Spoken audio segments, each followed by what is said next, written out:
నమస్తే రమగారు. నమస్తే జయ. రమగారు, ఎక్కువగా వైఫ్ అండ్ హస్బెండ్ మధ్య ఇష్యూస్ మనం చాలా చూస్తున్నామండి. చిన్న చిన్న విషయాలకి అది చాలా పెద్దదై కొన్ని రోజుల పాటు మాట్లాడుకోకుండా, ఒకరి మొహం ఒకరు చూడకుండా అయిపోతుంది. పోట్లాడుకోవటం ఇంకా ఎక్కువ మాట్లాడుకోవాలంటే అసలు నువ్వు వేరు నేను వేరు, మనం నీ బ్రతుకు నా బ్రతుకు నాది సింపుల్గా మనం ఇష్యూస్ అని మర్యాదకరంగా మాట్లాడతాం. మూడు పెళ్ళాం పోట్లాడుకు వస్తూ ఉంటారు, ఎంతసేపు పోట్లాడుకుంటారు. నువ్వంటే నువ్వు, నేనంటే నేను, తూతూ ఎంతంటే నువ్వెంత, అంతే. మా అమ్మ నాన్న చిన్నప్పటి నుంచి నన్ను ఒక మాట కూడా అనలేదంటుంది నమ్మడు.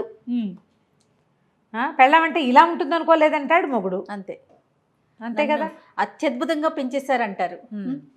అమ్మ చేత కొట్టినా సరే ఆ మాట ఎవరు చెప్పరు కదా. అమ్మ చేత కొట్టడం అలవాటుగా ఉంటుంది. పైగా ఏంటంటే ప్యాంపర్ చేయించుకోవాలని ఉంటుంది ఆడపిల్లలకి. మగపిల్లలకి ఆడవాళ్ళు అత్యద్భుతంగా అన్నీ చేసేసి అన్నీ చేతికి అందించేసి తమ ఏదంటే అదే జీహుజూరని చేసేసి తమకి ఒక జీతం బత్తెం లేని ఒక భృత్యురాల కింద భార్య ఉంటుంది కొంతమంది అబ్బాయిలకి. అన్నీ తన మనసులో ఉన్న మాట వాళ్ళకి అర్థమైపోవాలి, తను ఏం చెప్పదలుచుకున్నాడో దానికి తెలిసిపోవాలి. అంతే. దాని ఫీలింగ్లు, దాని ఏడుపు, దాని వ్యవహారం వీడికి అక్కర్లేదు. అంతే. అమ్మాయిలకేమో తమని లాడు ప్యారు, తమని ముద్దుగా చూసుకోవటం, తమ కోరికలు తమ ఐడియాస్ని ఉండాలని అమ్మాయికి ఉంటుంది. పక్కన ఉన్నవాడు మనిషేనని వాళ్ళకి అనిపించదు. పాపం ఈ పిల్లని తెచ్చాము దీనికి సరదా సంతోషం చూడాలని అబ్బాయికి ఉండదు. సెల్ఫిష్. అవును అవును. పైగా వాడొక అబ్బాయి, ఇదొక అమ్మాయి, ఇవే ఉంటాయి అంతే. మనకి ప్రపంచంలో రెండే కదా జాతులు, ఆడ మొగ. అంతే. పోట్లాడుకుంటూ ఉండాలి. కానీ ప్రతి మొగతోటి మనం పోట్లాడం. మన నాన్న, మన అన్నయ్య వీళ్ళు మనకు కావాలి. వాళ్ళు ఏం చేసినా కరెక్టే. వాళ్ళు ఎప్పుడు హీరోలే. నాన్నే మన హీరో, అన్నయ్యే మనకి హీరో వర్షిప్గా ఉంటుంటాడు. మన తమ్ముడే ముద్దు. మరిది మీద ఒళ్ళు మంటగా ఉంటుంది కానీ తమ్ముడి మీద మంటగా. తమ్ముడు ఏం చేసిన చిన్న వెధవా, వాడికి ఇంకా తెలియదు అనిపిస్తుంది. అదే వయసు ఉన్న మరిదికి మాయరోగం, ఓవర్ యాక్షన్ అనిపిస్తుంది. న్యాచురల్ కదా, అంతే. అదే మగపిల్లలకి ఏమైనా ఉంటుంది, మరదళ్ళు ఓవర్ యాక్షన్ చేస్తున్నారు లేదా బుధన్ గారు అతివేషాలు ఇస్తుంది అంటారు. తమ చెల్లెళ్ళు తమకి అలవాటుగా ఉంటారు కదా, వాళ్ళ అతివేషాలు, వాళ్ళ ఓవర్ యాక్షన్లు, వాళ్ళ పిచ్చి వేషాలు అన్నీ నార్మల్గా ఉంటాయి. అవి అలవాటుగా ఉండటం, అది అమాయకత్వంగా అది కూడా వస్తుంది. వాళ్ళ అమ్మ అమాయకురాలే. వాళ్ళ అమ్మ ఎవర్ గ్రీన్ అమాయకురాలు, అసలు ఏం తెలీదు, పిచ్చిమోహం. అదే అక్క పిచ్చిమోహం, చెల్లి పిచ్చిమోహం, పాప వాళ్ళని నేనే చూడాలి అంతే. ఇలాంటి ఇవి ప్రతి చోట ఉంటాయి జయ, ప్రతి వాళ్ళకి ఉంటాయి. మనుషులు మనం ఎప్పుడు ఇప్పుడమ్మా ఇందులో వాడు అది ఇది అంటున్నాను అనుకోకుండా ఒక క్యాజువల్ భాషగా చెప్తున్నాను. దీంట్లో ఎలా ఉంటుందంటే ప్రతివాడికి నేను కరెక్ట్, నేనే కరెక్ట్, నేనే ఎదుటివాడు తప్పు లేదా తప్పేమో, తప్పు వాళ్ళదేనేమో అనే అనిపిస్తుంది. ఈ అనిపించడంలో ఆడ మగ పిల్ల మేక తేడా లేదు, అందరికీ ఉంటుంది. అందరూ ఇలాగే ఉంటారు. ఎక్కడో ఉంటారు జయ అట్లా అర్థం చేసుకునేవాళ్ళు. అర్థం అవ్వకపోయినా సరే పోన్లేని తూష్ణీభావం వహిస్తారు కదా కొంతమంది. చూసి చూడకుండా ఊరుకుంటారు. మగవాళ్ళ దౌష్ట్యాన్ని సహిస్తారు ఆడవాళ్ళు. ఆడవాళ్ళ గద్దరితనాన్ని ఒప్పుకుంటారు మగవాళ్ళు. ఇవి రెండే కదా. మగవాళ్ళకి దౌష్ట్యం ఉంటుంది, ఆడవాళ్ళకి గద్దరితనం ఉంటుంది. వీరి రెండిటి వెనకాల వీళ్ళిద్దరూ మనిద్దరం భార్య భర్తలం, ఏదో పెళ్లి చేసుకున్నాం, కలిసి ఉండాలి, పెళ్ళాం నా మొగుడు, ఇలా ఒక భావాలు ఉంటాయి. ఓన్ ఫీల్ ఒకటి ఉంటుంది. ఇప్పుడు ఈ రోజుల్లో ఆ ఓన్ ఫీల్ పోతోంది. ఎవరికి వారే అనే ఆలోచన ఉందా? ఓవర్ ఓన్ ఫీల్, ఇది నాకు కావాల్సిందే, నా బొమ్మ, నేను చెప్పినట్టు వినాల్సిందేనన్న ఫీలింగ్స్. అది నాకు వద్దు మొర్రో అన్నా సరే వీడు నాకు కావాల్సిందే అంటాడు. అలా ఉండే ఆడపిల్లల్ని అమ్మాయిలు అని చీదరిచ్చినా సరే మగపిల్లలు వెంబడబడి చంపేయటాలు అవి చూస్తున్నాం కదా. నో అనే ఆప్షన్ ఇవ్వరు. అతి అది పెళ్లి కాకముందే పెళ్ళయ్యాక ఉంటుంది, పెళ్లి కాకముందు ఉంటుంది. పెళ్ళయ్యాక ఆ ఫీలింగ్ ఉంటుంది, పెళ్ళయ్యాక కూడా ఉంటుంది.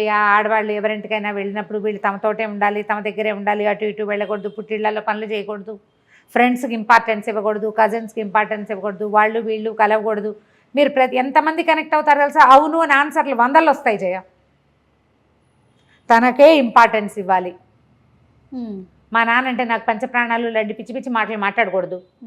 మొగుడే పరమదైవం, ప్రత్యక్ష దైవం అనాలి. తనకి పొసెసివ్గా ఉంటారు. ఆడవాళ్ళు పొసెసివ్గానే ఉంటారు. చెల్లెల్ని బాగా చూస్తే ఓర్చుకోలేరు. అమ్మతో ప్రేమగా ఉంటే వీళ్ళకి నచ్చదు. అవును. ఎవరైనా కజిన్స్, చిన్నప్పటి నుంచి కలిసి పెరిగిన కజిన్స్ వాళ్ళతోటి వీళ్ళు చనువుగా ఉంటే భరించలేని తను. ఇది అతి. వీళ్ళు పొసెసివ్గా ఉండటం ఇదొక ఏమనాలంటే మానసిక జాడ్యం కింద చెప్పాలి. పొసెసివ్నెస్ ప్రేమ అనుకోవటానికి వీల్లేదు. ఇది నాది, చచ్చి సావు బతుకు అది నేనే ఉంచుకోవాలి అనే ఫీలింగ్. అది బొమ్మల మీద ఉంటుంది, మనుషుల మీద కూడా వచ్చేస్తుంది. ఇది ఒక ప్రత్యేకమైన కల్ట్. అది పొసెసివ్నెస్ ఉండేవాళ్ళు ప్రత్యేక జాతి. అలా కాకుండా ఇతను నా భర్త, ఈ విధి విధానంగా పెళ్లి చేసుకున్నాం, అమ్మ నాన్న వెతికి పెళ్లి చేశారు, లేదా నేనే వెతుకుని చేసుకున్నాను వీడిని, కష్టమో నిష్ఠూరమో వీడితో కలిసి ఉందాం, వాడు ఎలాంటి వాడో అలాగే స్వీకరిద్దాం. పోట్లాడుకోరు, తొందరపాటు వాడు లేదా ఒకటి, లేదా మూర్ఖుడు మొండివాడు రెండోది, తెలియని వాడు మూడోది, అంటే సంపాదన పరుడు కాదు, లేకపోతే సంపాదన మీదే ఎక్కువ ఆసక్తి, అది అతని మనస్తత్వం. యథాతథంగా ఉన్న మనిషిని ఉన్నట్టుగా తీసుకోవటం అనేది ఇప్పుడు లేదు. ఒక కోర్సు సెలెక్ట్ చేసుకుని అందులో నాకు కావాల్సిన సబ్జెక్టులు సెలెక్ట్ చేసుకున్నట్టుగానే ఒక పిల్లాడిని సెలెక్ట్ చేసుకుని నాకు కావాల్సిన లక్షణాలే ఉండాలని అనుకోవటం ఒక పెద్ద తప్పు. అవునండి. ఆ పిల్లాడే కాదు, ఆడపిల్లల్లో కూడా అంతే, అమ్మాయిల్లో కూడా అంతే. అమ్మాయి నాకు ఇట్లా కావాలి. ఇప్పుడు వీళ్ళిద్దరు నాకు ఒక పాయింట్ ఎప్పుడు అర్థం కాదు జయ. పిల్ల ఇదివరకు పెళ్లి చూపులు వస్తే అమ్మాయికి వంట వచ్చా అని అడిగేవాడు. బాగుంది శాస్త్రం, ఎందుకంటే అదేదో 10th ఇంటర్మీడియట్ చదివి ఇళ్లల్లో కూర్చుని అమ్మల వెనకాల పప్పుగా గుత్తులు తిప్పుకుంటూ వంటలు నేర్చుకునేవాడు. పెళ్లి చేస్తాం ఇంకా పిల్లకి వంట నేర్పించాలి అనుకునేవాళ్ళు. 12-14 ఏళ్ల వయసు వచ్చిన దగ్గర నుంచి బియ్యం వార్చమ్మ, అన్నం వార్చు, కూర తరిగి పెట్టు, వంకాయ ముక్కలు కలుపు, ఓసారి ఆలుగడ్డ ముక్కలు వేపించు, పాలు తోడుపెట్టు చేయించేవాళ్ళు కదా. ఇప్పుడు ఈ పిల్లాడు ఇద్దరు కలిసి ఎంటెక్ దాకా ఒకే రకమైన టెక్కుతోటి పెరిగితే దీనికి వంట ఎక్కడి నుంచి వచ్చేస్తుందో చెప్పు? అవకాశమే లేదు. ఎక్కడి నుంచి నేర్చుకుంటుంది పాపం? పోనీ అమ్మాయి ఒక్కతే నేర్చుకోవాలా? అబ్బాయి నేర్చుకోడు వంట? వాడికి వద్దా? నేను ఈ ఒక్క పాయింట్లో మాత్రం నాకు మహామంటగా ఉంటుంది. వంట వచ్చు అంటే ఏదో వచ్చు, ఓ బెండకాయ కూర, ఓ వంకాయ కూర, చారు ఏదో చేసుకుంటుంది పిల్ల, వాడికేమొచ్చు? అది ఎవరు అడగరే. ఇంకా అసలు ఆ కల్చర్లో నుంచి బయటికి రాలేకపోతున్నాం. ఆ ఒక్క విషయంలో రావట్లేదమ్మా, మిగిలిన అన్నిట్లలో వచ్చేసాం. అన్నిట్లలో చింకి గుడ్డలు కట్టుకోవడం దగ్గర నుంచి దాంట్లోకి వచ్చేసాం. కానీ ఆడాళ్లే వంట చేయాలి అనే పాయింట్ల నుంచి బయటికి తల్లులు రావట్లా. ముందు ఆడపిల్లలు చదువుకోవాలి, ఉద్యోగం చేయాలి, చదివే కొడుకుతో సమానంగా సంపాదించాలి. ఇద్దరికి క్యాంపస్ సెలెక్షన్ వస్తే ఆ పిల్ల ఏ టైం ప్రకారం వంట నేర్చుకుంటుందో ఒక ఆడపిల్ల చెప్పు. ఇది ఆడవాళ్ళ వైపు నుంచే వస్తున్న సమస్య రమ్మగారు. ఎక్కువగా తల్లులు వంట రాదా, దానికి వంట రాదు అంటే నీ కొడుకేమొచ్చు, వాడికి అండర్వేర్ ఆరేసుకోవడం కూడా రాదు, అయినా పర్వాలా. ఈ రెండు మారితే బాగుండేమో అనిపిస్తుంది. పోట్లాడుకోవటం అంటే దీని మీద ఒక చిన్న చిట్టి పిట కథ చెప్దాం. ఒక భార్య భర్త గురువు గారి దగ్గరికి వచ్చారట. మరి ఇలా ఉంటే కొట్టు తెచ్చిపోతారు కదా న్యాచురల్లీ. సరే వీళ్ళిద్దరు వచ్చి ఏం చెప్పారంటే, మేము ప్రేమించుకుని పెళ్లి చేసుకున్నామండి, ఏమిటో మాకు ఎప్పుడు తగాదాలు వస్తున్నాయి, ఎంతసేపును ఎప్పుడు కొట్టుకుంటున్నాం మేము, కొట్లాటలు చాలా ఎక్కువైపోయినాయి గురువుగారు, ఏదైనా ఒకటి చెప్పండి మాకు సొల్యూషన్ చెప్పంటే గురుగారు ఏమన్నారంటే, ఏ విషయం మీద పోట్లాడుకుంటున్నారు? వంట, పెట్టు, తీరు, తెన్ను, ఇల్లు, వాకిలి, గుడ్డ, గుసురు, ప్రతిదాని మీద పోట్లాడుకుంటారు వాళ్ళు. సరే, ఈసారి పోట్లాట వచ్చినప్పుడు అమ్మాయిని చూసినప్పుడు మీ అమ్మని గుర్తు తెచ్చుకో అని అబ్బాయికి చెప్పాడు.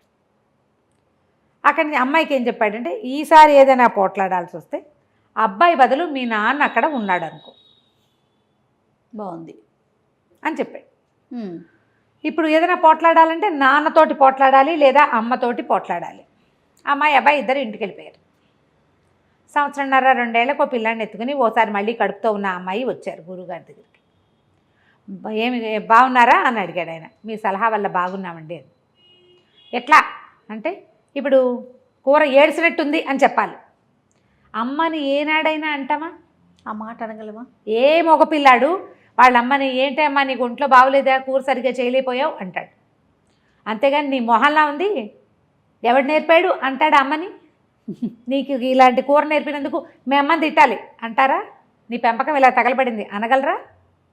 మనమ్మని మనం ఏమీ అనలేనప్పుడు భార్యని ఎలా అంటాడు? అనలేకపోయాడు. ఆ అమ్మాయి ఏం పెట్టినా తినేవాడు. అదే కూర అమ్మాయి నోట్లో పెట్టుకుని తిన్నాక, అయ్యో ఉప్పు ఎక్కువైపోయింది, లేదా కారం తగ్గింది, అసలు ఏమీ బాగుండలేదు, చప్పగా ఉంది, ఎలా తింటున్నాడో నాన్నకి బాగా చేసి పెట్టాలి. అందుకని అమ్మాయి చక్కగా జాగ్రత్తగా ఒళ్ళు దగ్గర పెట్టుకుని చేయటం మొదలుపెట్టి సమస్య తీరింది. ఎప్పుడూ కూడా పొట్లాటలు సెల్ఫిష్నెస్ వల్లే వస్తాయి. నేను, నాది, నాకు నచ్చాలి, నాకు నచ్చిందే చేయాలి, నేను అనుకున్నదే చేయాలి, నేనే అనేది కనుక మానేస్తే కొట్లాటలు తగ్గిపోతాయి. నువ్వు నువ్వు నువ్వు అంటే ఎంతసేపు పొట్లాటే కదా. అంతేగా. నేననుకో నేను చేయగలనా ఇంత మాత్రమైనా అని ఆలోచించు కదా. అవును. అదే ఆలోచిస్తే కొట్లాటలు రానే రావు. ఈ కొట్లాటలకి ఆద్యము ఇళ్లల్లో మొదలవుతుంది. పిల్లలు ఏదైనా కామెంట్ చేస్తారు, మాట్లాడినప్పుడు తల్లులు ఖండించేసేయాలి. అట్లా అనకూడదు. చిన్నప్పటి నుంచి వేరే వాళ్ళని విమర్శించకూడదు. ఆడది చేకేం చేస్తుంది, ఆడపిల్ల దాన్ని ఏం అనకూడదు, ఇలాంటి భావాలు ప్రబోధించద్దు ఈ రోజుల్లో. మనుషులం మనం, అంతే. ఆడ మగ 2 విభాగాలు ఉన్నాయి. ఒకళ్ళతో ఒకళ్ళు కలిసి ఉండాల్సిన పరిస్థితి మనది, మన జీవితం అదే. అంతే కదా. ఆడ మగ చెరసకంగా కలిసి ఉండాలి. కొట్టుకు చూస్తూ ఉంటే ఒకే శరీరం 2 ముక్కలు అవ్వదు కదా. మనుషులు కాబట్టి విడిపోతాం. ఎందుకు విడిపోవాలి? వివాహ బంధంతో ఒకటయ్యాం. మన ఇద్దరం ఒకటే. కుడి కంటికి సరిగ్గా కనపడదు అనుకో, మనకి ఎడం కంటితో బాగా చూడడానికి ట్రై చేయమా. ఓ చెయ్యి ఎవడైతే రెండో చెయ్యికి బలం ఎక్కువ వస్తుంది కదా. ఓ కాలు ఎవడైతే రెండో కాలు మొత్తం బరువుని అదే లాగుతుంది. సంసారం ఇట్లా వెళ్తే ప్రాబ్లమ్స్ లేకుండా ఉంటాయి. కొట్టుకోకండి, తెంపుకోకండి అంటే ఏదో విపత్కర పరిస్థితులు వచ్చి భరించలేని స్థితి వస్తే మనం ఏం చెప్పలేం చేయ. వాటికి చిన్న చిన్న వాటికి ఎందుకమ్మా కొట్లాటలు? ఏదో ఒకటి మనం సర్దుకుంటే సరిపోతుంది. సర్దుకుంటే ఎంతసేపు సర్దుకోవాల్సి వస్తుంది అనిపిస్తుంది మీకు. కొన్ని పెట్టుకోండి, వీటికి మాట్లాడక్కర్లేదు అని. సమస్య గొంతు దాటినప్పుడు మాట్లాడాల్సిందే. చిన్న పొన్న వాటికి తగాదాలు చేసుకుని మాట్లాడి పోట్లాడుకుని వచ్చి వాళ్ళకి చెప్పి వీళ్ళకి చెప్పి ఎప్పటికీ తెగకుండా ఎవరు ఫస్ట్ సారీ చెప్పాలనే విషయం మీద కూడా పోట్లాడుకుని సారీలు చెప్పద్దు, మామూలుగా క్యాజువల్గా మాట్లాడుకోండి. పోట్లాట తగ్గిపోతుంది. అదొక ప్రాక్టీస్ అంతే. ఒకసారి ట్రై చేస్తే కుదురుతుంది. సంసారాలు చెడగొట్టుకోవద్దు.